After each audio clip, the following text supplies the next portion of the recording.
Bom dia, boa tarde, boa noite, seja qual horário que você esteja assistindo, seja bem-vindo. Estamos aqui no mais uma mesa da Sexta Mostra Guarulhense de Cinema. Eu sou o Nelson Simplício, eu sou um dos organizadores, também faço parte do Cineclube Cinerante, e a gente hoje vai fazer uma mesa sobre quarentena, né? Agora vocês vão assistir uma mesa sobre filmes que foram produzidos dentro desse contexto da pandemia, né? Do isolamento social e do distanciamento, né? A gente tem hoje 5 convidados. O primeiro é o Ricardo Martins e a Juliana Seabra aqui, representando também o Museu do Medo. Eles participaram de 2 produções da mostra, que é Seis Almas e Experimento 2.0, que também foi feito junto com a produtora Embrião. Lembrando também que Seis Almas foi feito também com a Salab Filmes e a Catarse Coletiva, né? Representado aqui também por Rubens Melo, que já aproveitando também, a gente tem também aqui uma lenda viva, né, do cinema guarulhense, que é o Rubens Melo aqui, um amigo querido de todos aqui da cena, né, também. Que o Rubens também tem 2 trabalhos solos, né. Um é uma espécie de resgate de um trabalho anterior dele, né, que é o Sinfonia para o Vampiro, que a gente vai comentar mais para frente.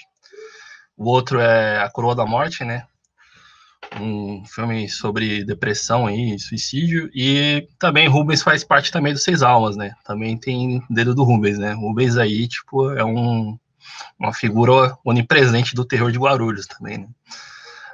E aqui também a gente tem o Leonardo Henrique e a Maia Alves, né, representando a Movie Lab Filmes, que eles têm também 2 trabalhos na mostra, que é o Tô Indo e o Novo Normal, né, que acho que são 2 curtas muito mais também desse cotidiano meio vazio e meio que a gente está vivendo, né, da pandemia, né, ou pelo menos a gente teve uma coisa muito mais intensa, assim, né, lá para no começo de março. Só os ataques de ansiedade. Claramente. Inclusive, é um comentário aqui, aproveitando a palavra do Leonardo, né, esses dias eu vi no G1, né, que os jovens saudáveis vão ser vacinados só em 2022, né? Então, acho que nenhum jovem está saudável depois de 2020. Fica né? o conceito do que é saudável, né? O que é ser o jovem saudável. Se eu pular na frente de um carro, eu sou vacinado antes? Talvez seria bom. Mas eu vou passar a palavra para eles também, fazer uma introdução deles mesmo, assim, né? Como acho que a primeira grande palavra que vocês podem trazer, eu acho que é como surgiu a ideia de produzir esses filmes e como foi a produção deles, né? A princípio, né? Como foi. Primeiramente, eu acho que rola a pandemia. Eu acho que todo mundo que produz arte na cidade, ou todo mundo que trabalha e tudo mais, se sentiu impossibilitado, né? Eu acho que também tem um momento que, de certa forma, todo mundo vai recorrer ao audiovisual, né? Tipo, a gente vai ter a grande leva de lives que ainda acontecem, né? Tipo, as pessoas não aguentam mais lives, mas as lives estão aí, né? Então o teatro vai ter que se reinventar dentro da frente das câmeras, a música, né? Mas aí a gente já tem aqui vocês que já tinham uma experiência, né, com audiovisual, com vídeo, né? E como é pensar, como foi, assim, a princípio, né?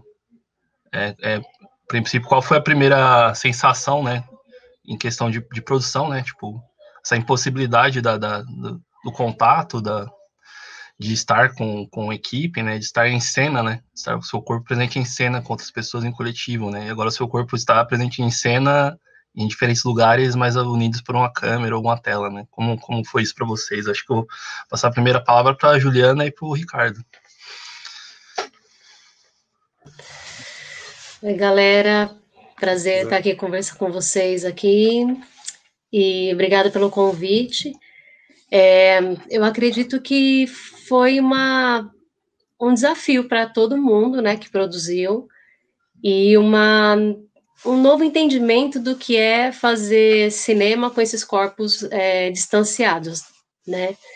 Então, quando a gente pensa, a gente vai falar primeiro da Seis Almas, e depois da Escravidão, né, com a produtora Embrião.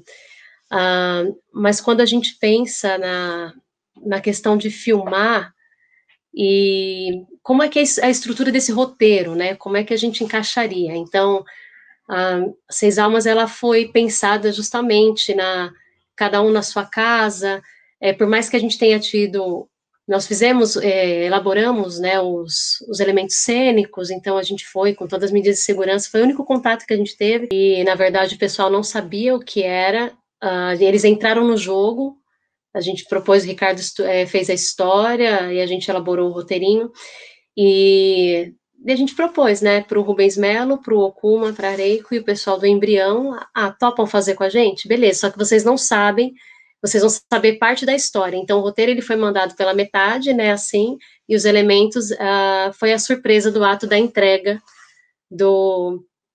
da caixa misteriosa, né. Então, foi até emocionante para a gente, né, poder conhecer um pessoal que a gente não tinha visto, no meio da pela mídia, é muito estranho, né, ainda. Por mais que as coisas aconteçam, mas é estranho, né. Uhum. Pode falar. Tranquilo, Demaninha. Não, só falar assim que a ideia do filme em si, da história em si, ela nasceu um pouquinho antes da pandemia, né? Aliás, no comecinho da pandemia, partiu da ideia de umas caixas que rola na Deep Web, né? Há um tempo uma amiga falou para a Ju sobre essas caixas, por que a gente não fazia alguma coisa envolvendo essas caixas, né? E aí veio a ideia de construir uma história utilizando caixas. A gente tinha feito uma outra história que não tinha, assim, a ver com essa questão aí da pandemia em si e da Joana, e aí não deu certo, não rolou com o que a gente ia fazer. Aí a gente propôs a princípio para o Rubens e para o Okuma, né? Então eram só 4 caixas. Aí não deu, porque teve alguns imprevistos aqui, né, pessoais, e aí depois a gente resolveu retomar, então nós convidamos, já tinha acontecido aí o Escravidão 2.0, nós conhecemos, na verdade, alguns, né, do Embrião, durante a pandemia, né, à distância, e aí foi justamente com esse filme, e aí a gente resolveu envolver todos, né, e veio o Areiko também, né, juntou ali, e basicamente isso, né? Só para resumir assim de como surgiu a ideia do filme. E a história toda depois foi já criada mesmo dentro do formato, né, da pandemia. Tanto é que ela envolve mesmo dentro da história, envolve a pandemia, a gripe espanhola, no caso, né? Trazendo para a nova pandemia aí. E se tratando do Embrião, né, da Escravidão 2.0, foi muito incrível, assim, porque todo o trabalho realmente a gente não se conhecia, né? A gente se conhecia, assim, a gente foi na festa do aniversário do filme do Rubens, e lá eu vi a Cíntia, né? Isso. E a gente trocou meia dúzia de palavras, e depois rolou da gente poder produzir. Então, monitorado pelo MIT, né? Toda a direção de arte, a direção de roteiro. A gente vai gravar isso agora aqui. Então, por exemplo, no Escravidão, a gente apoiava o celular na janela do banheiro e, a gente vai fazer essa cena aqui agora, tá? Então, eles dirigiram, mas à distância, né? Uhum. Foi uma coisa bem maluca, assim, uma experiência bem bacana para o produto final. Aproveitando essa imagem que estamos vendo aqui agora, né, do Léo e da Mai, o caso deles é diferente, né? Que eles produziram o filme estando juntos, né? No mesmo espaço, né? Como surgiu a ideia, além da falta do que fazer ou do tédio do novo normal? Essa é a pergunta que eu deixo. Então, os dois, o novo normal e o Tô Indo, eles foram essa junção realmente do tédio de não ter o que fazer com a tentativa de entrar em edital. Que o primeiro, o Tô Indo, ele foi feito para um edital que depois que a gente terminou, foi enviar, a gente descobriu que não ia dar para mandar, porque a gente não é de São Paulo. Pois é. E o novo normal deu certo, a gente conseguiu mandar. E além disso também, eu e o Leonardo, a gente tá produzindo o tempo inteiro, porque a gente tá estudando o tempo inteiro o que a gente pode fazer e etc. Então, nessa de tentar estudar jeitos novos, escrever roteiro, estudar como que a gente pode produzir só os dois juntos, porque a Movie Lab é a gente, basicamente. Então, somos nós dois. Então, todas essas esses pensamentos de estudo e de experimentação e etc., eles acabaram gerando os 2 filmes. Sim. Então, a gente está o tempo inteiro tentando achar ou novos gêneros para explorar, ou novos jeitos da gente produzir, né? Sim. E aí, quando a gente acabou ficando em quarentena, a gente já tinha algumas coisas planejadas, foi tudo não deu certo, tudo deu errado, e aí a gente teve que ver isso do zero. E aí, nessa necessidade de estar querendo criar, e da facilidade que a gente tinha também, por conta de que o estúdio que a gente utiliza é aqui em casa, sim, a gente viu ali uma facilidade de que a gente tinha os equipamentos necessários e a vontade de querer fazer. Todos os trabalhos que a gente tinha, eles deram errado, o contrato que a gente tinha foi tudo cancelado, não tinha nada, então a gente falou, vamos ver o que acontece. Aí a gente fez isso primeiro pensando em edital, e aí foi nisso. E tanto que a produção dos 2, o processo de gravação e edição durou, acho que, menos de 48 horas, dos 2. Sim. A gente usou um pouquinho mais de tempo para escrever o roteiro do Tô Indo, que é o que tem fala e etc. Mas a gravação e etc, e edição foi tudo muito rápido, assim, porque é um projeto... A gente está muito acostumado a trabalhar junto. Sim. A gente tem um processo tanto de captação, quanto de editar tudo depois, que é muito, muito rápido. Sim. A gente se entende e tal, a gente já sabe como a gente vai fazer, a gente tem uma sorte de que, quando a gente está trabalhando em equipe super reduzida, a gente já faz o take que a gente vai usar.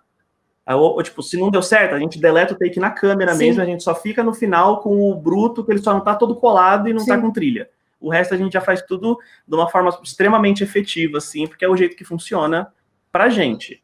A gente não experimenta tanto, a gente experimenta no roteiro. O roteiro tem, tipo, várias versões. Sim. Agora, o filme mesmo, ele tem uma versão única. Inclusive, só. O Novo Normal, ele não tem nem um roteiro escrito. Ele foi feito só no feeling. Não, o storyboard? Ele tem um storyboard. Eu desenhei no filme e a gente gravou em cima disso. Assim. E é basicamente isso. Basicamente a resposta é tédio. Sim. E aí, só que nerd, quando fica com tédio, ele vai estudar e foi isso que saiu o filme. E agora eu vou passar para você, Rubão.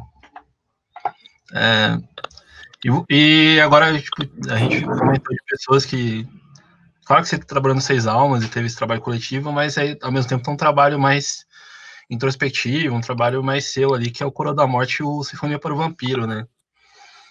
Como foi produzir esses 2, assim, né? Que são realmente filmes de isolamento, assim, né? O primeiro, no caso, né? O Coroa da Morte, né? Como foi esse processo para ti? Bom, eu fui convidado pelo Museu do Medo, Ricardo e a Juliana, para participar da primeira versão da história de 6 almas. Porém, por outros motivos, não deu certo.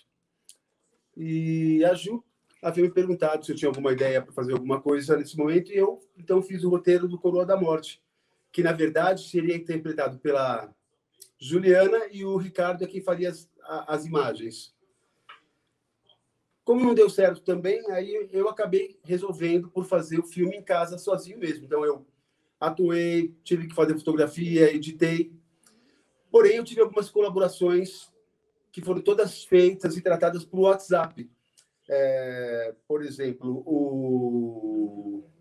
o áudio foi tratado pelo esposo da Juliana e me retornado pelo WhatsApp.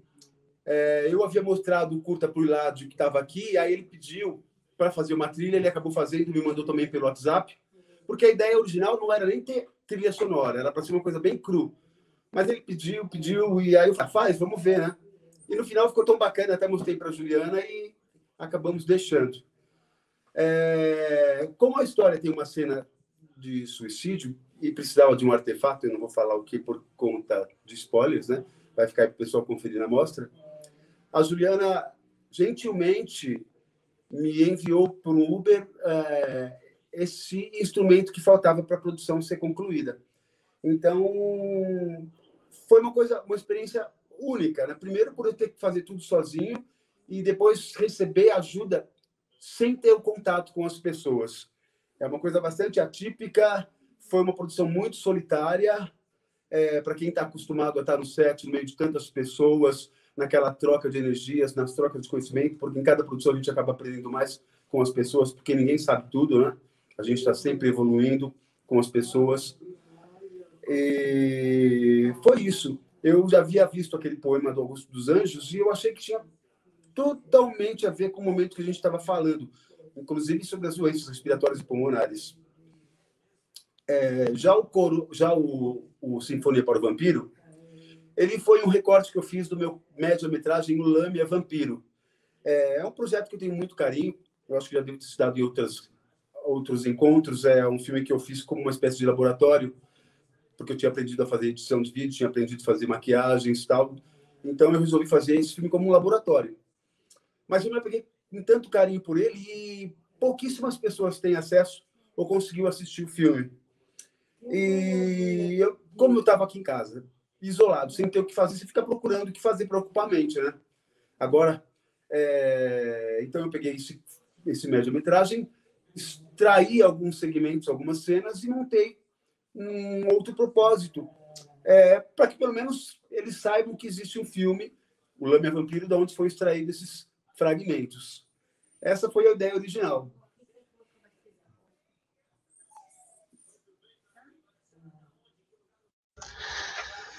Não, eu acho sensacional assim, o Sinfonia para o Vampiro, como acho que na forma como você edita e usa a trilha, ele remete a um parece um filme achado mesmo. Acho que tem essa coisa que você fala que é um resgate, né? Um resgate de material seu. Ele realmente parece que eu tô vendo um filme ali do expressionismo alemão, ou ali um terror dos anos 30, né?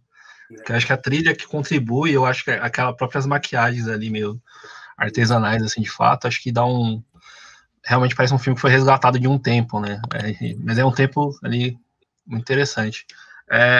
Acho que agora eu vou voltar aí mais especificamente para Ju, né? Uma coisa que aconteceu também na quarentena, né, com a pandemia, é que pessoas que estavam atrás das câmeras, que no caso, eu posso perguntar também para nossos amigos aqui também, mas tipo, no caso, Seis Almas, né, você, por exemplo, a gente estava comentando aqui antes de gravar, mas esse caso, né, você tem o Okuma atuando, né, tem a Reiko, inclusive também nossos amigos aqui que estão ajudando na produção dessas lives da mostra, né, que é o TT, né, o Ederson Murata e a Cíntia, né, também Murata, que são pessoas que estavam com experiência mais atrás da câmera, ou nem tinham tanta experiência na frente da câmera, e pela falta de recursos, até mesmo humanos, assim, né, para dar evasão às ideias que elas têm, elas se vê colocadas nessa situação que elas têm que aparecer na frente da câmera, né, elas têm que atuar nos seus próprios filmes, né. Mas aí no caso de você, Ju, também, você já tem uma experiência como atriz, né? E eu acho que também tem essa coisa que você, nos dois filmes, pelo que eu já ouvi, né? Pelo que eu já ouvi também no caso do Escravidão também 2.0, que você é uma atriz autora, né? Uma atriz que participa ali criativamente da produção, né? Como você vê essa situação da pandemia, né? Que forçou, né, muitos cineastas a fazerem filmes uma coisa meio autorretrato, uma coisa meio, tipo, filmar a si mesmos, né? Assim, o lance do Escravidão, quando o pessoal propôs para que a Cíntia trouxe o convite, e com o Tetsu, com o Eliseu, né, a Fabi, aí eu falei, poxa, né, tá, a gente não se conhecia, assim, a gente fez a reunião no Meet, aí eu fiquei, tá, mas como que eu vou fazer, né, eu e o Ricardo, a gente trabalha no museu e a gente mete as caras, né, a gente trabalha muito sozinho, a gente que elabora os roteiros, é tudo autoral, e a gente vai muito para cima das coisas, e a gente se vira com o que tem, então a gente já tem essa prática de se virar com o que tem para nossa produção. E então, na hora que veio o convite de Escravidão, eu falei, Ricardo, né, vem filmar, porque, na verdade, só a gente teve contato na pandemia, né, as únicas famílias que ficaram próximas a gente. E, então, assim, foi na minha casa, eu tirei metade da casa para fora e elaborei todo o cenário ali. Para mim, muito dificultoso, né, porque eu sou do Glacê, o Grupo Glacê com o Rodrigo Pignatari há 14 anos, e a gente é do teatro, né, esse contato físico, assim, foi muito estranho, né, nessa produção, que aí a gente ficou fazendo em casa, tal, filma aqui, filma ali, depois a gente fez todo o Foley, né, com o Edson Luciano, que é músico, então, porque a casa que eu moro era muito barulhenta, que eu morava, mudei agora, mas era muito barulhenta, então não dava para aproveitar nenhum som natural, então tudo a gente fez Foley, né? Então, por exemplo, tem uma parte que ela tá mastigando, que eu falei, cacete, não tem nada para mastigar aqui em casa para fazer o Foley, só ração de cachorro, né, sou vegetariana, não ia rolar. Aí eu falei, pô, tem ameixa, né? Aquelas ameixas de caroço, ameixa seca, enfiei umas 4 ameixas na boca e comecei a para mastigar, para fazer de conta que é uma parte que ela tá mastigando lá, né? Então foi muito bacana, assim, esse processo de produzir tudo de forma autoral e tudo novo, ser dirigido à distância, né? E como a gente já tem no museu essa prática de meter as caras e improvisar com o que a gente tem, né, com cenários naturais que a gente tem, ou a gente cria, muda as coisas de lugar, bota um pano. Seis Almas, ele foi, assim, muito mais tranquilo para a gente, porque a gente sabia da estrutura do início ao fim, tinha um elemento de surpresa para o pessoal, mas tinha essa questão, realmente, assim, de que a gente ouviu muito, mas a gente não é ator, né? O Eliseu falava, mas será que tá bom? Aí a Fabi falava, tal, não, a Fabi já tem mais uma experiência, aí a Cíntia preocupada, o Tetsu preocupado, gente, relaxa, né, vamos fazer aqui, assim,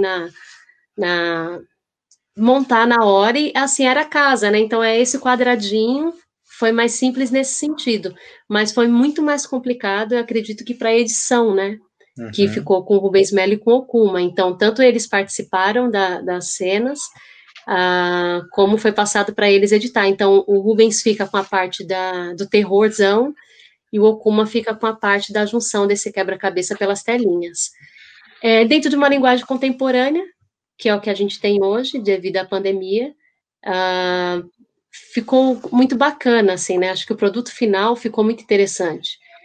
Né? Então, o cenário ele já estava pronto, a gente estava ali como, né, sem esses personagens, tirando o elemento do terror que vai para a personagem, mas eram nós ali, né, os amigos que receberam as caixas. E só né? um apontamento, né, quanto à interpretação de quem estava preocupado que não era ator, facilitou um pouco também porque o personagem era a gente mesmo, né, não interpretava um outro personagem. E aí a questão do elemento surpresa facilitou, acho que na dramatização mais complicada que seria, né, que era o susto, o espanto com o objeto, né? O Rubens quase desmaiou, né? Então facilitou um pouquinho, né, do processo de interpretação. Porque deu muito certo a caixa com o Rubens, porque eu falei assim, poxa, né, a gente vai fazer uma surpresa lá pro Rubens Melo, eu queria tanto que fosse uma coisa que causasse um impacto nele, né? Aí... Vocês vão assistir o filme, gente, mas aí foi muito bonito, cara, porque todo o susto da galera foi real mesmo, eles não sabiam o que eles receberiam, né? Então, mas eu acho que, assim, é desafiador, muito desafiador, né? Tem hora que dá uma saudade absurda, você quer estar perto, você quer fazer, como a Coroa da Morte, a gente estava maquiado já, né? Já estava produzindo, e a gente teve problemas pessoais que impossibilitou a gente de fazer, mas, assim, é muito difícil, né? Como o Rubens falou, que eu fui lá e mandei, o Rubens falou, nossa, tem isso que tá faltando aqui, eu falei, não tem problema, e eu queria ir junto no Uber, né, mas não podia ir, então vai a caixinha, um bilhetinho e toma, né, vamos se ajudando para a gente poder produzir, mas a gente é muito grato, né, às parcerias que a gente fez, que são pessoas muito monstruosas, muito maravilhosas, que só deu certo justamente porque a gente fez um trabalho colaborativo, né, todo mundo fez um pouquinho. Acho que é isso. Antes de passar a palavra para o Léo, só queria perguntar para o Rubens, Rubens, como foi a sensação de provocar essa pegadinha em você, assim, né?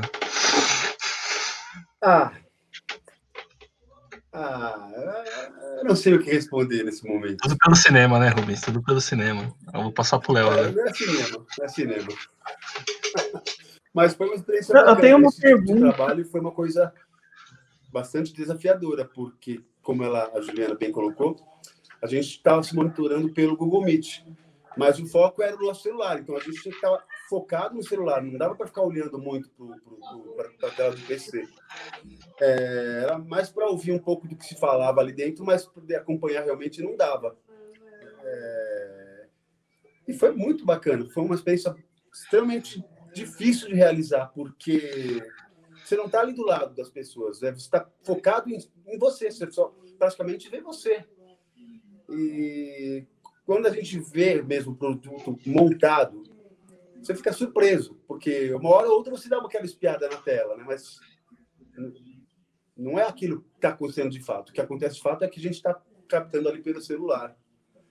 E fazer um trabalho assim, agora como ator, falando como ator, sem ensaios, sem aquela troca de energia, sem conversar com as pessoas, é um fator complicante. Porém, como a Juliana também bem colocou, ali éramos nós mesmos. Então, isso quebrou todas as barreiras, as paredes, e fez com que a coisa fluísse de uma forma extremamente natural.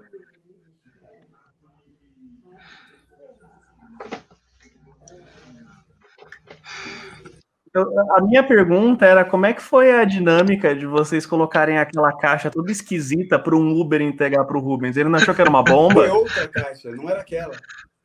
Aquela eu tive a honra de receber. Tá, porque aquela eu não pegaria. Se eu fosse o motorista, aquela caixa surpresa minha, eu peguei da mão da Joana, gente. Não esperava aquilo. Já foi um choque na entrada ali. Ok. Porque nós fizemos uma... E é uma outra coisa que vocês vão ver só na cena final do filme. Verdade. É que nós fizemos uma brincadeira também. Eles sabiam que o museu ia entregar a caixa durante o dia, porque o Rubens tentou falando, entrega antes. Né? Eu falei, não. A gente falou, não. Aí, vamos lacrar a caixa. Lacramos a gente lacrou a caixa, porque eu falei, eu abriria a caixa, com certeza eu abriria. Né? Então, como eu não confio em mim, que eu abriria, eu sou muito curiosa, vamos lacrar a caixa. Só que eles não sabiam da surpresa, porque foi a própria Joana, doente, né? Ela que foi entregar as caixas, assim. Então, quando eles chegavam, não estava a Juliana, né? Estava o Ricardo conduzindo e a Joana que entregava. E foi um domingo, né? Foi. Um domingo bem corrido, a gente começou de manhã e foi até a tarde, chegamos aqui na hora de gravar. Então, nem se eles quisessem abrir a caixa, não dava tempo. Então, Léo, o que foi entregue foi outro objeto, né? A caixa, acho que realmente a gente não conseguiria enviar por Uber, não. Só dois doidos, assim, para levar um monte de caixa dessa aí, por aí. Mas o Rubens, na hora, achou que era uma boa, pegou assim. Mas foi bacana. Foi uma experiência muito bacana e acho que de tudo deu um produto final muito legal, né? Trabalhar com pessoas certas dá certo. Dá certo. Fico feliz que o motorista do Uber não abriu a caixa, né? Porque aí a gente pode ter um documentário sobre um grupo de cinema que está esquartejando pessoas por aí, né? Mas uma coisa que eu acompanhei, né, também um pouco que o... tá. Ok. Eu acompanhei um pouco o que o Léo e a Mai estavam postando, né, sobre a trajetória do Twindo, né? E o Twindo, ele teve uma exibição pública, né, ali no... Quer dizer, aquelas exibições que você exibe, que muitos festivais fizeram, né, nessa pandemia, que é aquelas exibições que projetam em prédios e tudo mais, né? Eu queria saber como foi para vocês essa coisa de você lançar um filme, assim. Claro que vocês vão pensar ali já vai pensar, né, na instância, né? Talvez a pessoa vai assistir online e tudo mais, mas essa coisa do filme de vocês e aparecer numa sala pública, né? Num contexto totalmente maluco, né? Não fazer cinema para não aparecer em sala de cinema, né? Tipo... Meu, assim, essa coisa da projeção no prédio, tipo assim, a gente acabou só vendo pela internet também, eu tive a projeção através da internet, mas a ideia de que tava ali a minha cara gigante no prédio, no meio da cidade, assim, é bizarro. É bizarro. A gente recebeu foto depois de gente que tava passando fora do ângulo que a gente tava fazendo a live. É esquisitíssimo, porque tá tão grande. E tem umas que não dá para ver na live, mas um pouco à direita do prédio, dá para ver o Cristo lá no fundo.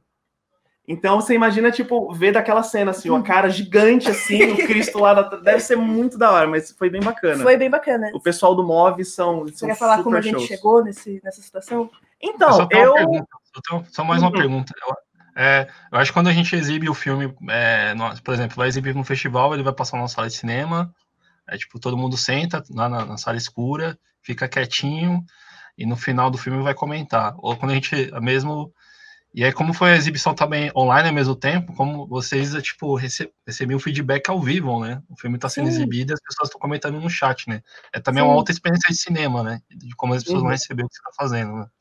Não só do chat que tava rolando na live, que tinha um chat do YouTube, o pessoal tava reagindo como ao mensagens vivo. Pelo WhatsApp, Instagram e etc. E é muito engraçado, assim. Bem estranho. Eu acho que eu vou morrer sem me acostumar com o fato de que as pessoas assistem as coisas que eu faço, assim. É sempre uma sensação muito esquisita quando alguém vem comentar sobre uma coisa que eu fiz. E esse negócio de fazer online, as pessoas falam muito que corta a interação humana, mas eu acho que ele só muda a interação, porque a gente está muito acostumado a essa interação ao vivo, etc. Mas eu acho que eu e o Leonardo, se a gente fosse exibir esse filme de forma tradicional, a gente não ia conseguir colocar mais de 50 pessoas numa sala, tipo, chutando alto, assim. Sim. E numa exibição online, foi pelo menos 3 vezes isso que assistiu. Sim, o MOV é um festival, ele é um festival bem grande, eles têm um público muito grande, eles dividem público entre YouTube, Facebook, Instagram, então. E além da galera que tá ali do bairro deles e tal, porque quando a gente pega o outro ângulo também, de que como é o prédio, é muito absurdo. Não, e aí... eles fazem a transmissão no elevador do lobby também. Então, tipo, não era só aquela tela, tinha 300 telas fazendo filme junto, o público muito maior, e é um público que, olha, não tem como a gente atingir isso normalmente, sim, é impossível. E aí, tipo assim, você não vai ter o contato com a pessoa, assim, tipo, terminou de passar o filme, você tá ali na porta da sala e vai conversar com as pessoas, ou fazer o bate-papo, etc. Mas você tem esse feedback ainda, e ele tem um alcance muito maior do que ele teria ao vivo. Sim. Então, eu acho que cabe a gente pensar sobre essa troca, assim, talvez para o Leonardo isso faça mais sentido, porque a gente já é da geração que nasceu no computador, né? Assim. Mas eu acho muito bom isso, eu acho muito bom ter essa possibilidade, e eu acho que é uma coisa que a gente devia continuar fazendo mesmo depois do contexto da pandemia. Essas exibições online, elas dão oportunidade para pessoas de ver. E não só para gente tanto para gente que é independente, quanto dá para a gente a oportunidade de ver coisas que a gente não veria também. Porque hoje em dia, por tudo estar sendo feito pela internet, live, etc., eu assisti durante a pandemia shows que eu nunca teria a oportunidade de ver ao vivo. Então, assim, não é a mesma experiência, mas cabe pensar o lugar dessa experiência da internet, assim, já que a gente vive como um cidadão virtual já hoje, de qualquer forma. E dentro tanto do formato, quanto o modo que a gente vai captar, ou o modo que a gente vai trabalhar o roteiro, ou os diálogos, tem um negocinho ali que você tem que dar uma temperada a mais para funcionar, se a exibição vai ser desse formato, né? Vai ser desse jeito, dentro desse contexto, ele tem que se passar num tempo um pouco diferente do que ele se passaria de uma coisa que você vai ver dentro de uma sala e tal. Então, tem várias diferenças. E, tipo, é um jeito dos festivais, eles têm um alcance 1000 vezes maior, né? Por exemplo, nas próprias exibições que vocês realizam do Cineclube Incinerante e tal, dentro de uma sala, num sonho muito maluco, a gente enfiar o quê? 200 pessoas. Ia ser foda, assim. Puta, 200 pessoas, aquele negoção, todo mundo gritando, ia ser da hora. Só que a gente também pode fazer esse festival e também está distribuindo online. A galera do Amazonas está vendo, Minas Gerais está vendo, Rio de Janeiro está vendo, em várias plataformas diferentes também. O festival, ele fica gigante, e é um festival pequeno, era pequeno, agora ele é enorme. Sim. Aí eu acho que é bem legal isso. Sim, eu tava ouvindo um podcast sobre, não lembro o nome do cara, mas é o organizador do Festival Ecrã, né? E ele tava comentando muito disso, né? Eu acho que vai ser o novo normal aí, né? O normal, é que a gente acha que vai ter isso mesmo, né? Acho que o presencial e o online, eles vão coexistir, pelo visto, assim, né? Acho que vários festivais que eram pequenos, assim, eles ganharam outra proporção online, né? Tipo, a própria Mostra Guarulhense, a gente espera isso, né? A gente espera que pessoas que, como é o cinema de Guarulhos, o Guarulhos tem cinema, como ele é feito, qual é a cara dele, né? Eu acho que acho que agora a gente tem a oportunidade de fazer isso, né? Tipo, enviar link para todo mundo aí, inclusive, fica aqui, ó, a mensagem, né? Compartilha a Sexta Mostra Goianiense de Cinema aí para todos os seus amigos do Brasil. Porque, querendo ou não, a internet ela é uma janela para o mundo, né? Então, assim, você tem essa oportunidade de fazer, igual, semana passada eu estava vendo um festival que foi uma colaboração durante a pandemia entre artistas acho que de São Paulo e da Califórnia. Tipo, em que outra situação que isso aconteceria, sabe? Assim, teria que ser gente muito grande para juntar um cineasta de São Paulo e um cineasta da Califórnia. Mas não, 2 pessoas independentes e eles juntaram e fizeram um festival. Então, assim, essas oportunidades eu acho que a gente não pode ignorar nem perder, assim, daqui para frente. Eu acho que é o tipo de coisa que vai se adaptar, vão se unir ao formato de festival que a gente tem hoje em dia. Assim. Eu acho que um festival que ele vai querer ser de raiz e só ter a exibição física, assim, ele vai estar perdendo um alcance muito maior. Sim, Não, eu concordo. Eu acho que a gente, de certa forma, a gente está revendo, assim, né? Acho que algumas coisas foram aceleradas pela pandemia, né? Principalmente questão de como a gente trabalha virtual, né? A gente teve que aprender muito rápido a lidar com ele, né? Agora eu queria perguntar uma pergunta para a Ju, para o Ricardo e para o Rubens, né? Como é produzir terror para uma sociedade que já estava amedrontada, né? Já estava convivendo com essa pandemia, né? Como produzir o terror nesse contexto, né? O que é provocar, né? Que coisas vocês pensam em provocar, assim, né? Ou pensaram, né? Aí, sinta-se à vontade, né?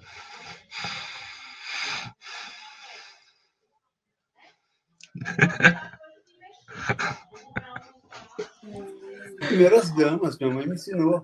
Não, pode falar, Rubens, a gente complementa. Bom, vamos lá. Primeiro, eu só queria complementar uma coisinha que a Mary falou. Mary, eu não enxergo muito bem esse óculos, eu comprei numa farmácia que eu perdi o meu. É MEI. É MEI? MEI? Não dá para enxergar direito. MEI, desculpa. Eu concordo com o que você disse sobre essa questão de exibições online. Eu idealizei o festival em 2012, igual no Fantástico, e a gente foi até 2013 em apresentações presenciais. Esse ano, até por conta da pandemia, a gente fez essa exibição online e a gente teve números absurdos. Inclusive, teve muita gente dos Estados Unidos, Portugal, Espanha, Alemanha, Turquia, que tiveram acesso aos filmes. Fora os números de pessoas que acessaram o YouTube para ver os filmes, que foi um absurdo também. Somando o número de espectadores que nós tivemos, eu acho que dá umas 5 ou 6 apresentações presenciais. Então, realmente, o alcance foi enorme. Além da gente também ter recebido filmes que foram parcerias com os Estados Unidos e um filme produzido também no Canadá. E a questão do horror, Nelson, eu sempre tive na minha mente que o verdadeiro horror, e eu até cito o Mojica, porque isso veio muito dele e acho que, pela convivência, eu entendo o que ele quer dizer. Porque na minha adolescência eu era muito do sobrenatural, cresci vendo os filmes da Hammer, sou fanático pelo Christopher Lee. E a minha referência para o horror era sobrenatural. Mas mesmo já tendo vendo os filmes do Mojica, que também, mesmo ele sendo ateu, aquela coisa, também ele remete, e ele sempre é a vítima dos espectros sobrenaturais, que ele não acredita, né? Porque ele não crê em Deus nem no diabo. Mas no final do filme ele é sempre punido pelo sobrenatural. Mas o terror, o verdadeiro terror, cara, sou eu, é você, somos nós, os seres humanos. E essa questão que a gente viu muita gente produzindo na quarentena e sobre a quarentena, a gente percebe, porque cada pessoa tem um universo, né? Cada pessoa é única. A gente é uma tábua rasa que vai crescendo e acolhendo recebimentos de acordo com com a educação familiar, com o que a gente aprende na escola e com as amizades que a gente tem. Isso vai formando o nosso caráter e nos tornando quem nós somos hoje. Então, eu vejo que quando você lida com o medo verdadeiro, o medo real, por exemplo, a pandemia, que é até o tema do Coroa da Morte, como é o tema também dos 6 almas, é muito real. É uma coisa que realmente assusta, que acontece, que está aqui. Ao contrário de... Você pode até ver os filmes de horror. Por exemplo, eu vou citar, já que eu citei o Christopher Lee, o Drácula, os primeiros filmes da série da Hammer com ele se passavam na Transilvânia, em 1800 e bolinha. Quando eles resolveram contextualizar o filme para os tempos atuais, até porque fica mais barato do que reconstruir, né? Filmes de época. Os filmes perderam um pouco daquela aura gótica, daquela coisa, daquele astral maligno, porque era o mundo dos anos 70, com aqueles hippies fumando tocando rock and roll, que não tem mais medo das coisas, que estão lá evocando, fazendo magia negra justamente para atrair as coisas do mal. E isso acontece. Quantas pessoas, quantas crianças a gente vê sendo mortas em rituais satânicos hoje, em pleno século XXI? Então eu vejo desta forma. Não é o sobrenatural. Quando a gente vai no cinema para ver um filme de horror, o que os jovens buscam é justamente esse jumpscare, para levar o susto e tal, ter aquela adrenalina, que é uma forma de expurgar os seus medos, os seus traumas, né? Que é aquela catarse. Você entra, se expõe ao medo e depois você sai aliviado, porque ali você se resolve. E dessa forma, a gente percebe que não é aquilo que vem de fora, mas é aquilo que vem de dentro que realmente assusta. Porque muitas vezes nós estamos rodeados de pessoas que a gente pensa que conhece, mas que de fato não conhece. Eu mesmo me surpreendi com pessoas que estavam já ao meu redor, não que eles fossem um assassino, um serial ou um monstro de outro planeta, mas nas atitudes, né? Você cresce com ela, você tá com ela, você vai para a escola com ela, você começa a sair para as baladas com ela, começam a paquerar junto com esses amigos, sabe? Sai para as baladas, encher a cara. E quando você menos espera, você se surpreende, porque muita coisa que essas pessoas buscam é sugar a sua essência, que é aquilo que a gente chama de vampirismo astral, né? Porque existem pessoas, assim, que elas chegam, se aproximam e te tiram uma boa energia, que você acaba se sentindo mal e você nem sabe por quê. Isso não é um terror sobrenatural, isso é uma energia que a gente tem dentro de nós. Você exala ou bondade, ou maldade, ou esperança, ou desesperança. Isso é inerente de todo ser humano. Nós somos formados de átomos, os átomos estão sempre em movimento. Olha eu viajando aqui já. O átomo é oco e o átomo forma matéria sólida. O átomo todo em movimento. Então, eu posso dizer que nós todos somos interligados. Porque se o átomo está em constante movimento, eu estou trocando átomos com o meu celular, com quem está ao meu redor, com a minha pacita que está aqui, com o Spark. Eu falo isso até porque eu vi um filme que se chama Pontos de Mutação, em que isso que estou dizendo é discutido. Mas se você parar para pensar, tem ou não tem lógica? Porque nós somos sólidos, formados por átomos, cujo núcleo é oco, e que estão em constante movimento. Eles não estão ali parados formando tijolinhos de carne humana. Estão ali, em movimento. E por que a gente não pode estar trocando esses átomos? Fui longe, né, gente? Mas é isso. O terror real é o pior. É aquilo que realmente nos machuca, que nos preocupa. E essas produções constantes da pandemia justamente trazem à tona esse medo interior da incerteza do futuro. É isso que nos preocupa. Porque a gente não sabe o nosso amanhã. A gente não sabe o que vai acontecer. Você pode, de repente, entrar num processo de dificuldade financeira que podem te tirar da tua casa e você morar embaixo de uma ponte. Isso é um medo real. Isso é um horror. Não é um horror isso aqui? Não é verdadeiro? Então, eu penso que é por aí. Acho que eu fui muito longe. Desculpa, gente. Mas eu, quando começo, minha mente não para. Só complementar aqui a questão com o Rubens, realmente, né, a gente tem todo um pensamento também de clareza da questão humana, né? O maior horror, o maior terror é o que nós somos capazes de fazer e não fazer, né? Tá na condição humana. E quando no Museu do Medo a gente trabalha muito a cultura do medo, porque é muito gostoso brincar com o medo. e brincar com essas criaturas sobrenaturais, infernais, a gente não tem religião, fé nenhuma, então isso não deixa amarras para a gente, né? A gente vai onde a imaginação permite. O Ricardo é um poço de criação e qualquer coisa ele é capaz de transformar em história, né? E tanto materializar na forma ou na história. Mas, assim, especificamente a Joana, quando o Rubens fala que a gente não sabe do amanhã, a gente vai para o passado com a Joana. A gente vai lá para a gripe espanhola para justificar ela hoje aqui. Né? Então, a gente tem a Joana era para ser uma ficção de uma realidade, né? E dentro das nossas próprias vidas, a gente acaba perdendo pessoas que a gente amava muito dentro de uma história da Joana. E isso pegou muito a gente, né? Então, assim, mesmo sendo uma ideia de ficção, a gente fala da realidade. E a gente vem com a parte lúdica. E uma questão também, emendando aí no que o Rubens fala, que o pior terror está na gente, né, nos seres humanos. Quando a gente pensa as nossas histórias, para chegar nesse personagem lúdico que a Ju fala, ele parte, na verdade, de uma essência da maldade humana, né? Por exemplo, nós temos personagens que nascem de um estupro.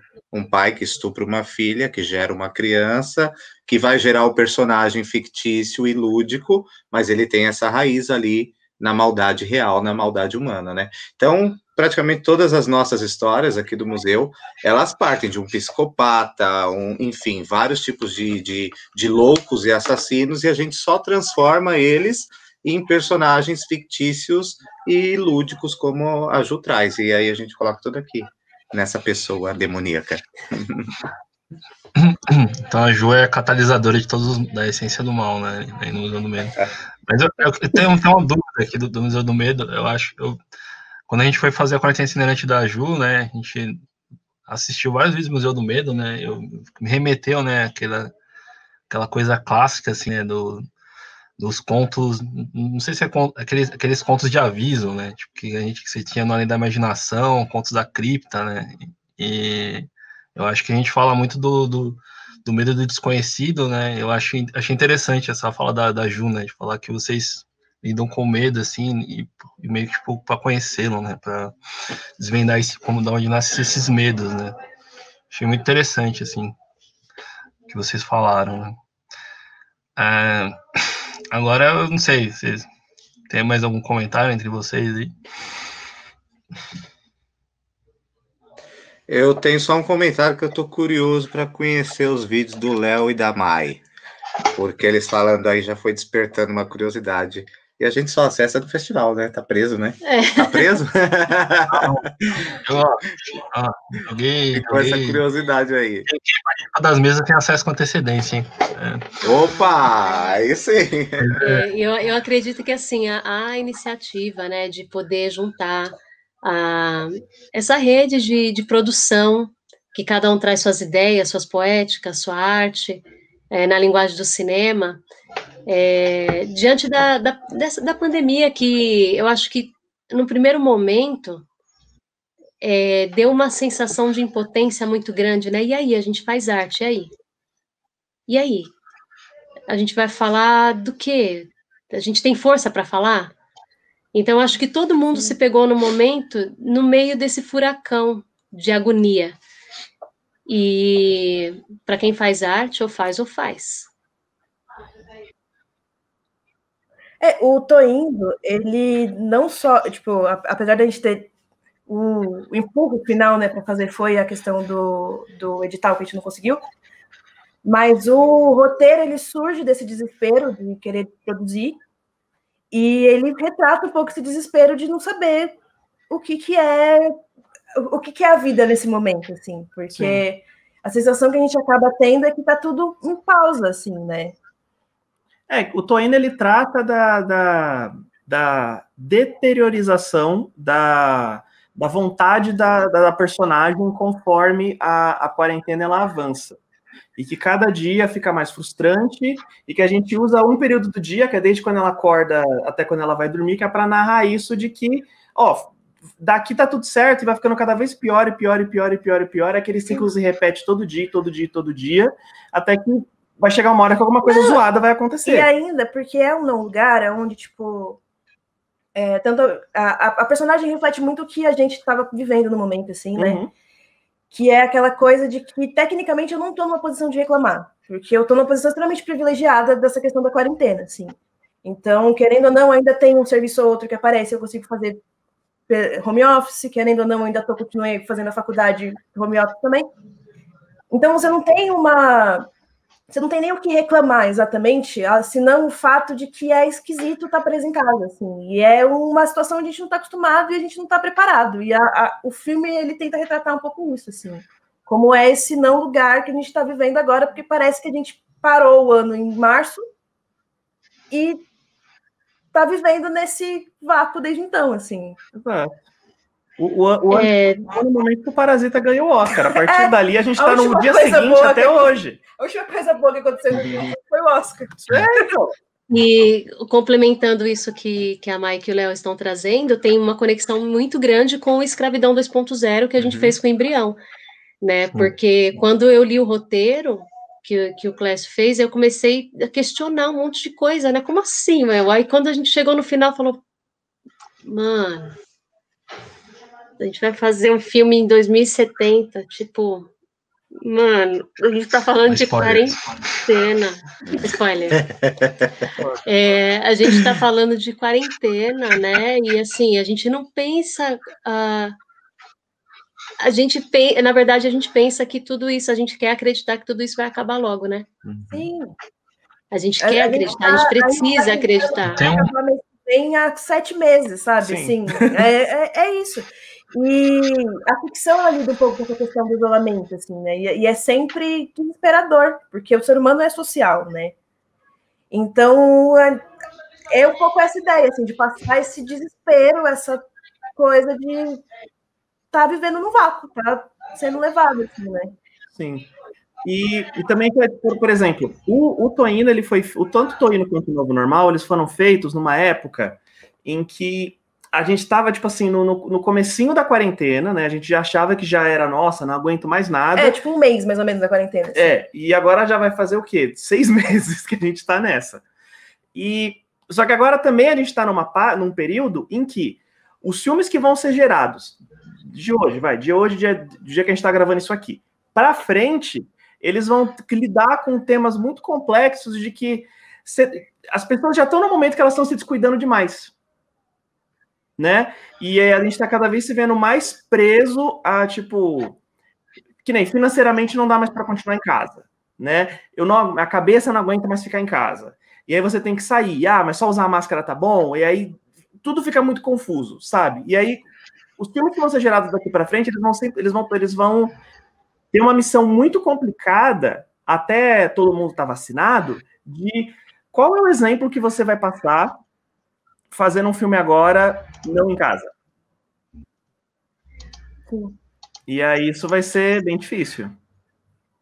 Tanto que estão até retomando produções grandes agora, né? Tem produção grande sendo retomada, tem agência gravando comercial, tem um monte de coisa, ninguém tá de máscara, um monte de clipe tá sendo feito, e tem 1 bilhão de gente dançando numa cena, e você fala, Cristo amado, quanta gente, ninguém de máscara. E aí, sabe... Aí é foda. O de vocês foram feitos em que época? Agora. Na pandemia. Mas em que momento da pandemia, assim? A escravidão a gente fez no começo da pandemia. E o 6 Almas foi feito 2 semanas antes de mandar pro festival. A gente chegou a acompanhar o Facebook. Sim. A divulgação que vocês fizeram. Foi tudo agora, né? Foi tudo durante a pandemia mesmo. Porque era para rolar antes, como a gente falou, né? A gente comentou com o Rubens, tal, com o Kuma, mas não deu, né? Não foi possível, então ele aconteceu agora. É que, na verdade, 6 Almas a gente adaptou para a pandemia, né? A ideia era, de repente, a gente se reunir, né? discutir sobre como que seriam as ações, tal, na primeira ideia. Aí, 6 Almas a gente adapta. Mas foi tudo feito agora mesmo, cada um nas suas casas, né? E o Coroa da Morte, acho que umas 3, 4 semanas antes do Joana, você se lembra? Eu não me lembro quando foi feito. Eu acho que foi uns 2 meses antes, Rubens. Foi antes, Foi na época que a gente ia gravar a primeira versão do Joana, Rubens. Isso. Que era pro Fantaspoa, né? Era pro Fantaspoa. Verdade. Verdade. O Joana era pro Fantaspoa, não era? Era. Não? Era. Então, e aí que nem... Então a gente fez nessa época em que era 100% socialmente aceito a gente ficar em casa. Se a gente pensar em fazer um filme agora, vai ter aquela vozinha lá no fundo que vai falar tipo assim, mas será que agora já rola a gente fazer com um pouquinho mais de produção, fazer uma externinha, juntar aqui 3 pessoas é o suficiente. A gente está num momento em que tem essa tentação, né? Especialmente porque nossos amigos, nossos colegas, a gente fica vendo no Instagram, passando story, tá todo mundo junto, você fala, bando de corno, e aí você não sabe o que fazer. Porque você fala, eu sou doido, eu que sou maluco agora, vou ficar preso dentro de casa para sempre, ou eles são malucos e agora eu nunca mais vou ter que falar com gente que conheço há 10 anos? Eu não faço a menor ideia. Léo, e a gente tá num impasse, assim, dessa mesma agonia, porque a gente recebe proposta de parceiros que a gente trabalha junto, mas como que a gente vai? Né, assim, como? Vai mais de 2 pessoas? 3, 5, 8? Como? Já é muito complicado, não dá para a gente normalizar, né? Eu acho que a gente tem a arte, a cultura como ferramenta de conscientização, e eu acredito que agora é o momento realmente dos trabalhos independentes, meter o pé assim, nessa porra toda e falar, a gente está aqui, a gente produz, e é o momento de ter visibilidade mesmo, mas é uma coisa assim que essa inconstância assim da vida mesmo deixa a gente muito insegura, a gente quer fazer. Ideias, a gente tem 1000 ideias, tem 1000 propostas, 1000 demônios para colocar para fora, mas é necessário ter calma, porque se a gente não se cuidar, a gente para, né? É esse o problema. Saiu os resultados de um edital da Vale, acho que faz uns 4 dias. E a que a Vale fez? Ela fez um edital focado na pandemia, para produção na pandemia, demorou para lançar o resultado, muito mais do que eles tinham programado, lançaram agora. Só que agora tem um porém. Você pode pegar o dinheiro da Vale, só que a Vale não vai aceitar a produção feita à distância.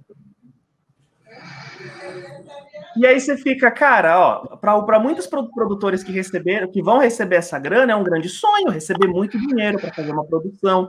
Para muitos é a primeira vez. Agora, se você não fizer nas condições que eles especificam, onde eles claramente falam, olha, não vale essas produções que tá rolando na pandemia, você tem que fazer uma produção normal, e aí? Sim. Porque eles literalmente forçam pessoas a se juntarem. É o que está acontecendo aqui em Guarulhos com essa lei Aldir Blanc. Sim. Eu ia perguntar isso. Eles serem gravados em dezembro, janeiro. Sim. Entendeu? Eu ia perguntar isso. Incentivam as pessoas a estarem no grupo. Por exemplo, o meu projeto, só de equipe e elenco, são 54 pessoas. Mais em uma cena que ainda vai ter mais 18 figurantes. E você vai ser obrigado a fazer. Não, mas é isso, porque a gente fica numa situação muito ruim, porque... Não só a gente está falando da gente enquanto artista, mas o trabalhador em geral está nessa situação. Porque você não pode, você precisa de dinheiro para comer, você precisa viver e continuar trabalhando. A gente tem um adicional de que se você não produz, você some, você para de ter emprego. E você precisa fazer as coisas nessa situação. Então, tipo, você precisa se pôr em risco. E isso é com a gente que faz cinema, é isso com quem faz Uber, é isso com todo mundo. Todo mundo. A Aldir Blanc é uma lei muito bacana, ela vai dar apoio para muita gente e tal. É bacana eles terem essa visão para a área artística. Só que eles também estão pagando a gente para a gente sair de casa. Né? Eles estão dando uma ajuda financeira, mas que nem, por exemplo, tem o artigo 2 lá do edital para espaços culturais. No momento que você recebe a sua primeira parcela, seu espaço não pode estar fechado. E aí você fica, mano, como assim? Sabe? É muito doido isso. Uma coisa que eu queria perguntar é... compartilhando também uma inquietude minha também, né? Eu estava no processo de escrever uma ficção científica antes da pandemia, né? E aconteceu a pandemia e, tipo, ok, né? As coisas aconteceram, assim, né? Inclusive é um filme sobre uberização, assim, né? As coisas aconteceram muito rápido, assim, né? E acho que eu penso também, o Rubens comentou no aniversário, né? Que é um projeto que ele nasce antes da pandemia e ele vai ser finalizado depois da pandemia, né? Depois não, né? Espero que seja depois, mas por enquanto é durante, né? Durante a pandemia. Mas esse fica também o desafio para fazer o que fazer agora, né? Porque acho que uma coisa é a gente retrata esse momento que está vivendo, mas ao mesmo tempo, sei lá, quando você pensa em um edital, um projeto que você vai filmar mais para frente, você tem que projetar uma realidade que está mudando quase todo dia, né? Acho que teve um momento da quarentena que todo dia você não sabe onde você estava, assim. Agora a gente está tendo o inferno na Terra, assim, né? Como vocês sentem também, né? Como a gente, é uma maluquice, assim, tipo, eu tive casos na quarentena que eu escrevo um roteiro uma semana que vem eu tenho que reescrever alguma coisa, porque as coisas estão acontecendo, assim, e eu não sei para que mundo vai ser esse quando o filme for fechado, assim, quando o filme for filmado e entregue, né? A gente não... Claro que as coisas sempre são, como o Rubens falou, né? Sempre há uma transmutação, sempre há uma mutação das coisas, assim, né?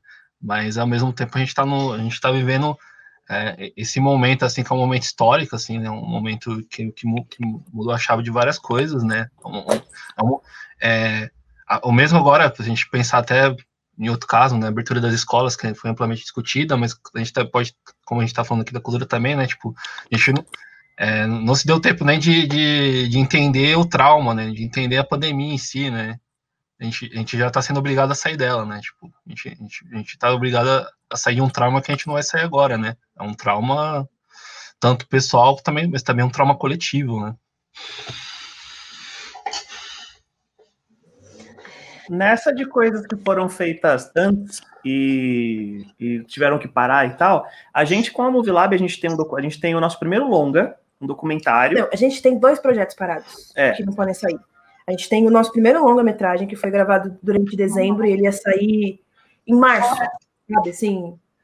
E ele ficou parado, porque o cliente quer que a gente lance por festival e etc, e coisas que não estão acontecendo agora. Não tem não... E também tem um negócio, não tá tendo nem muito festival que aceita longa-metragem, é tudo média, no máximo média. Porque é a produção que tá acontecendo agora, porque é o que é viável. E a gente tem um clipe também que ele tá parado, porque parado. Também ia ser feito, tipo, era para ele ser lançado em festa de lançamento de álbum, pipipipopopó, e também não vai acontecer até acabar a pandemia. Então, assim, a gente tem esses 2 projetos que iam ser, tipo, as grandes coisas do ano, assim, do primeiro semestre do ano, pelo menos, e que não aconteceram. Então, tá o arquivo aqui fechado. Tudo parado. Porque não tem nem... Não tem clima, não tem condição, não tem nada para lançar, né? E o filme, ele ainda tem um agravante de que parte do dinheiro do filme é Lei Rouanet. Então, se agora a gente bater 1 ano e a gente não tiver lançado um filme, legalmente a gente tá fudido.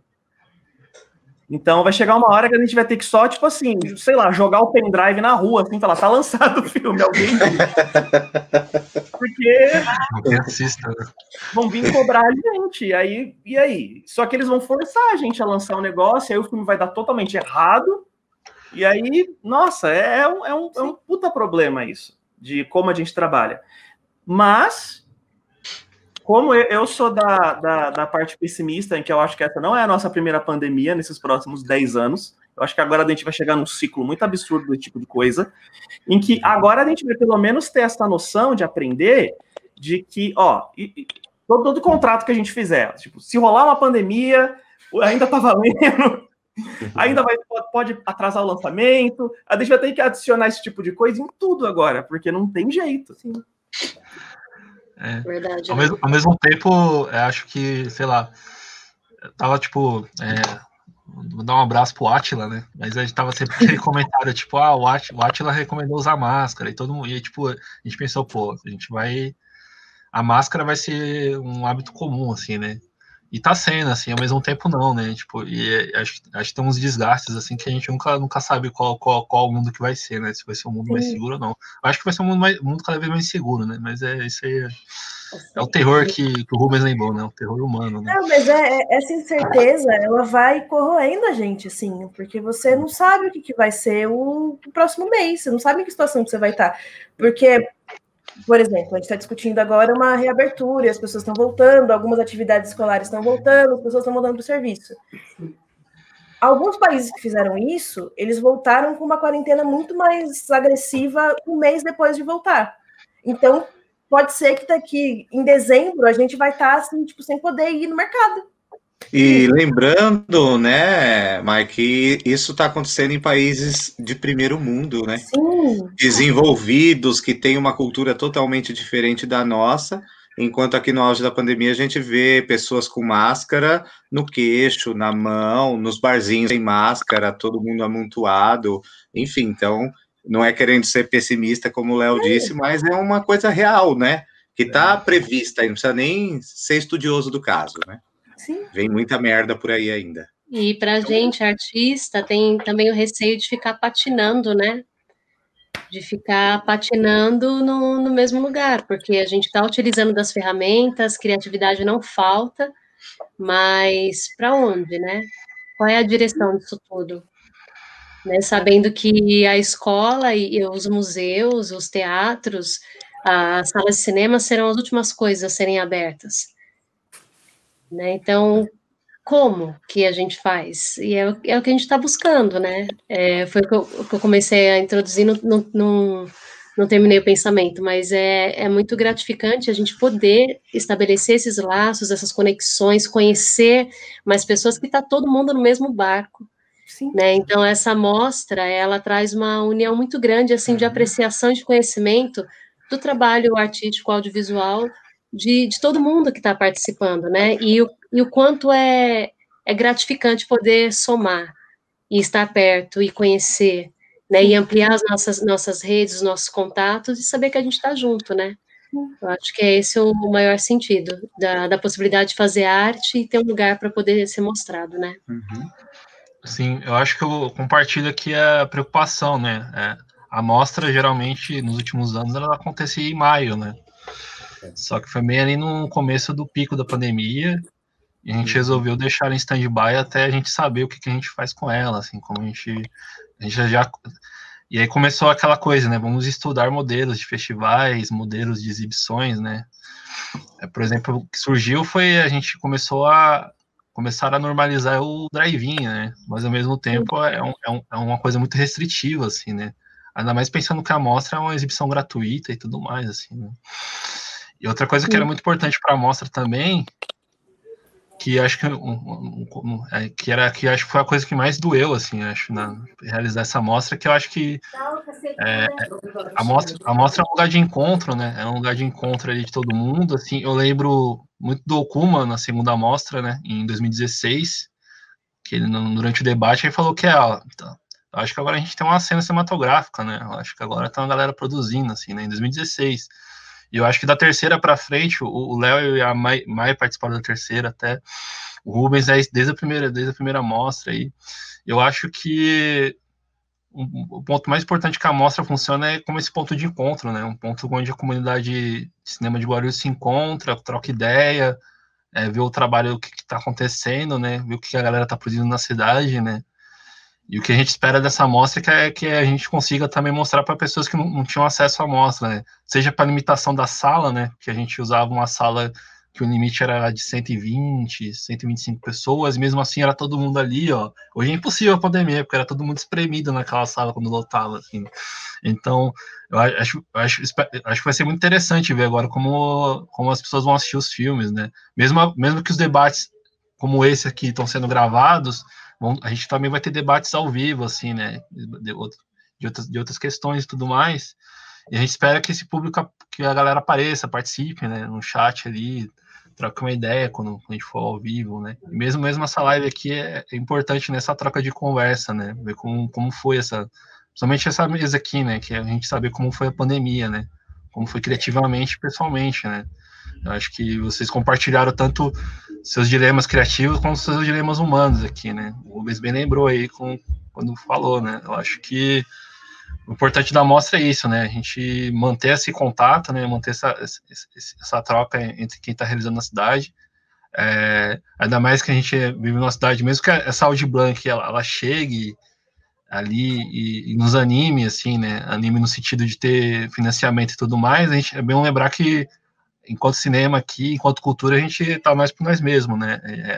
Se a gente não se manter unido como comunidade de artistas e de realizadores, a cena não se sustenta, né? Então, é muito importante que a gente...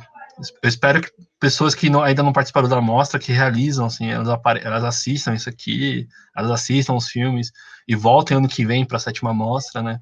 E a mostra é isso, a mostra, a gente faz uma correria aqui, ó, a mostra não tem nenhum investimento público, nenhum investimento privado, assim, tipo, é tudo a base dessa comunidade. É a comunidade cinematográfica de Guarulhos que faz a mostra, né? Então é totalmente popular isso aqui, né? Totalmente de política nossa, assim, né? Ao mesmo tempo é triste, né? Porque é uma coisa... ações como essa deviam ter mais investimento, deviam ter mais apoio público e, ao mesmo tempo, mostra também que a gente tá consolidado enquanto classe, né? Tá consolidado enquanto uma comunidade que produz, que é muito importante, né? Que o Cineclube aqui, ele é um cineclube também feito por realizadores, né? Então a gente tem consciência que, tipo, além de produzir os filmes, a gente precisa criar espaços para que as pessoas assistam e troquem ideias sobre eles, né? As pessoas compartilhem as experiências e as impressões sobre as obras que estão sendo produzidas na cidade. Então, tipo, para a gente é muito especial ter vocês aqui conversando, também nas outras mesas. Espero que vocês também assistam, também, que vai ser muito importante, assim, a gente vai ter mesa de arte e educação, mesa de cinema experimental e tudo mais. Eu acho que é muito interessante, assim, eu sendo uma pessoa que já assistiu todos os filmes da 6ª Mostra, né, eu posso dizer que a cena de Guarulhos, assim, ela se desenvolve de um jeito muito interessante, assim, tipo, vocês vão ver como tá bem diferente, assim, né, eu acho que esse ano é o ano mais experimental, no sentido que acho que é o ano que os artistas mais experimentaram, assim, mas pensaram em outras formas de contar histórias, assim, tanto, seja pela pandemia, seja por outras questões, assim, né, que são anteriores a ela, né. Então, eu acho que, no caminhar das horas aqui, eu vou pedir por considerações finais para vocês aí, e é isso. Agradeço a participação aí, e por estar participando aí, colaborando com a gente, né. Deixa eu só complementar uma coisa rapidinho, assim, uma preocupação que eu tenho com a questão do audiovisual, porque para a gente que produz audiovisual, ele é um misto de linguagens artísticas, né? Então a gente tem tudo ali.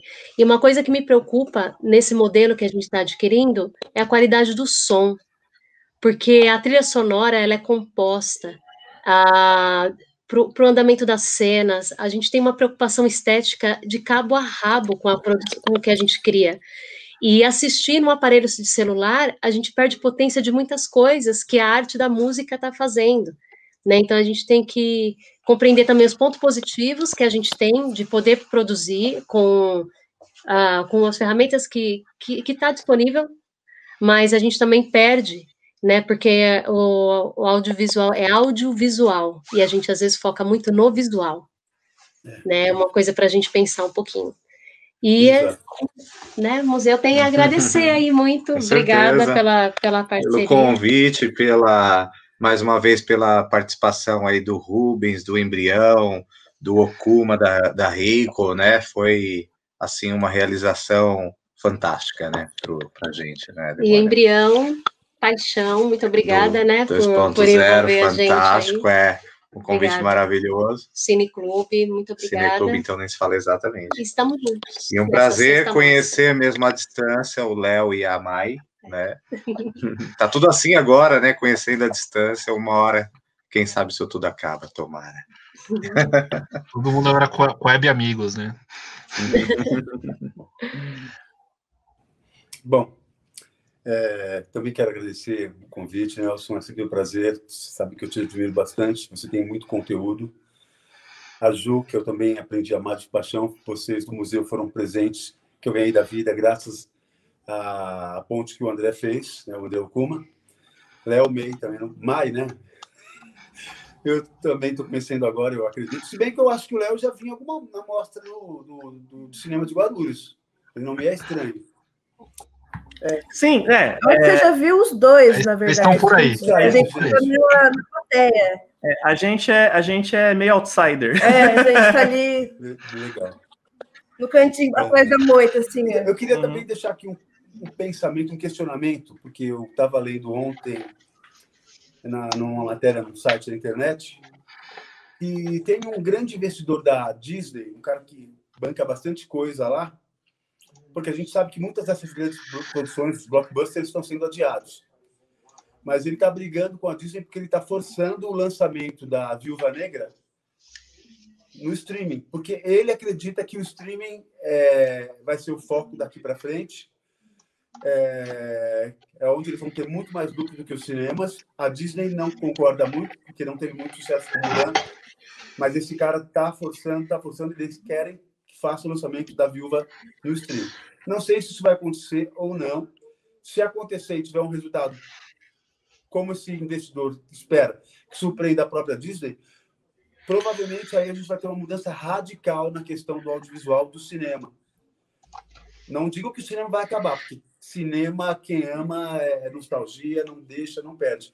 Porém, acredito que o grande público vai deixar de frequentar, né? Porque provavelmente vai se tornar uma coisa mais de cinema de arte, porque esses filmes de ação, esses filmes todos, blockbusters, vão começar a ir todos para o streaming. E a gente começa a ver um crescimento enorme dessas plataformas, né? A gente tinha Netflix, agora tem Amazon, tem tantos que eu não vou nem lembrar agora.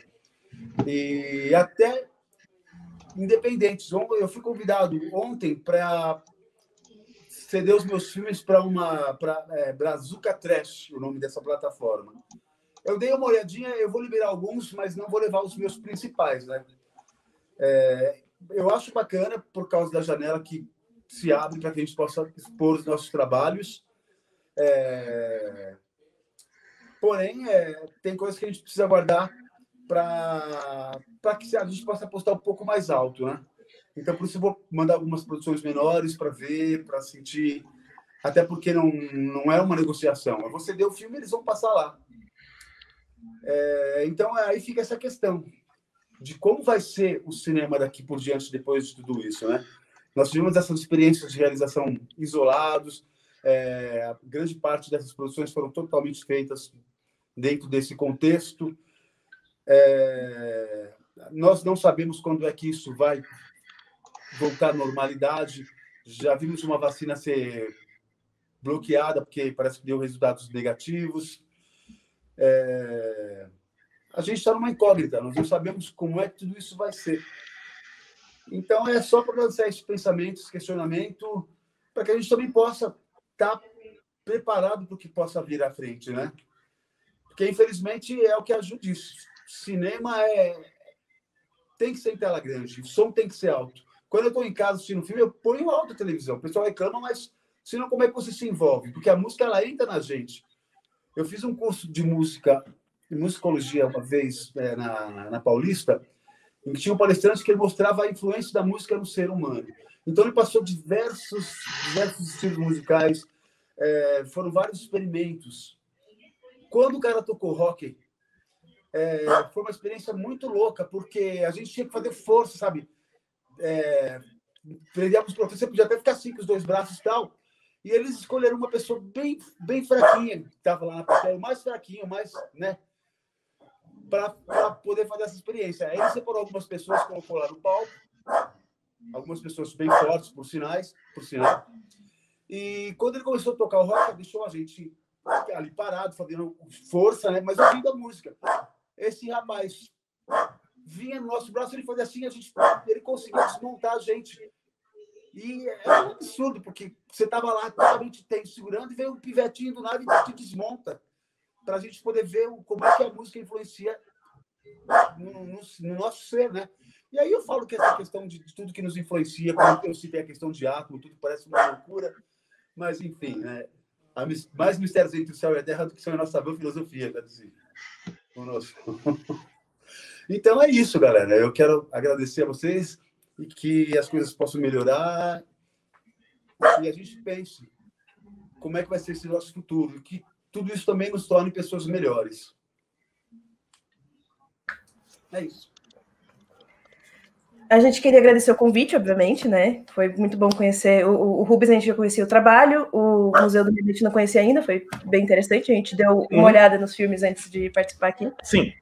E respondendo à questão do streaming, eu acho que o que a gente tem que pensar também muito é por que o público para de ir no cinema, sabe? Assim, tipo, existem duas questões que eu acho que são muito fundamentais, que é a questão do tempo, né? Porque a gente tem uma vida muito corrida, então hoje em dia você pode ver um filme no metrô. A experiência não vai ser a mesma, mas você ainda pelo menos está consumindo arte na sua vida. O que também é cada vez mais caro sair de casa, né? E a segunda coisa que a gente tem que pensar é uma relação entre o preço entre o salário da maior parte da população e o preço de uma entrada de cinema. Porque o Netflix, um plano caro do Netflix custa R$50 por mês, e uma entrada meia custa R$50 hoje em dia, para ver um filme. Então, eu acho que é uma coisa que a gente tem que refletir também nisso, assim. Sim. E que esse negócio de novas plataformas surgindo também, o Tô Indo, ele tá numa plataforma de streaming. Ele tá no Original. Sim. E que o Original, ele tem um sistema super doido e interessante de que ele divide o dinheiro das pessoas que assinam a plataforma com as pessoas que estão pondo o filme lá dentro. Sim. Né? Obviamente, como tem um monte de gente, um monte de filme, é um repasse pequeno. Mas que nem... Eu nunca fiz um curta-metragem ficcional que me desse... dinheiro. Nada, absolutamente nenhum dinheiro. Então, tem jeitos interessantes de você monetizar de algum jeito plataformas pequenas, né? E sendo um filme de 4 minutos, a gente nunca ia conseguir passar ele no cinema se não fosse no festival. Assim, tirando o contexto de festival, ele não é um filme de cinema. Então, assim, são coisas pra gente pensar, tanto nas formas novas de produção, quanto no porquê que o público tem escolhido o streaming em relação ao cinema mesmo. E também eu acho que vai rolar uma reforma muito grande do sistema de vídeo on demand, né? Por exemplo, se eu entrar agora no celular, eu entrar no Google Filmes, eu quiser ver um filme de 2007, eu vou gastar R$15, porque eles são doentes, eles fazem esse tipo de coisa. E o filme não é meu, eu vejo, 2 vezes no máximo. E ele morre em 1 semana se você alugar e não assistir. E esse formato, ele é extremamente complicado, elitista, só para uma galera que tem muita grana, já está acostumado com esse negócio, tem que ter cartão de crédito e tal. Então, eu acho que nessa de que não tem como ir para a sala de cinema, e muitos grandes estúdios de distribuidoras, eles não veem muito sentido em colocar em streaming, uma reforma no vídeo on demand faz total sentido, mas com um preço acessível. Né? Porque que nem, por exemplo, se eles colocarem o próprio exemplo que o Rubens deu, da Viúva Negra, por R$1 num vídeo on demand, cara... eu duvido que não vai fazer mais de 100 milhões, assim, sabe? Certeza que vai ter. O pessoal vai comprar, o pessoal vai assistir, vai ver tudo de novo. E daria dinheiro do mesmo jeito, né? Atingiria um público muito maior, de classes muito mais baixas também, pessoal que tá todo mundo em casa. Não, ou então até também, depois que as coisas forem normalizadas, a gente repensar o cinema mesmo, assim, o lugar cinema, né? Não a arte cinema, Sim, o local lugar cinema. Eu acho que ele precisa ser repensado, porque especialmente no Brasil a gente tem um monopólio do Cinemark, que ele caga tudo na questão de lançamento de cinema pra gente, assim. E pra gente é muito importante repensar isso, especialmente porque o caríssimo JK, né, destruiu 300 salas de cinema que a gente já não tinha tantas, né? E até hoje a gente não recuperou essas salas, esses espaços, eles nunca voltaram. Então. E eles provavelmente nunca vão voltar. E eu acho que a gente não pode deixar, porque o cinema ele é uma das artes que as pessoas mais consomem, né? Eu acho que a música e o cinema viriam em segundo. E a gente não pode deixar que ele se elitize. Eu acho que isso é uma coisa que a gente tem que lutar ativamente contra a elitização do cinema. Sim. E é isso, é basicamente isso, gente. Muito obrigada pelo espaço. Mas, no geral, é um prazer de rever quem a gente já conhecia antes, conhecer o pessoal do Museu do Medo também, vocês são muito shows. Então, muito obrigado. Obrigado por assistirem ao nosso filme e perder o tempo de vocês vendo o que a gente inventa. Mas eu acho que o que a Mai falou, acho que os streams já estavam no processo antes da pandemia, né? Eu acho que tem a ver com o que ela falou, né? Acho que tem a ver com o próprio modo de vida, né, que a gente está tendo agora, né? Nesse ápice das ruínas do capitalismo, né? Você não tem tempo para nada, né? E aí você tem que ficar consumindo, né? Acho que tem até uma vídeo, eu tava vendo uma tirinha, né? Que tem pessoas que são obcecadas em consumir, né? Tipo, tem um tempinho aqui, vou ver um podcast enquanto eu trabalho.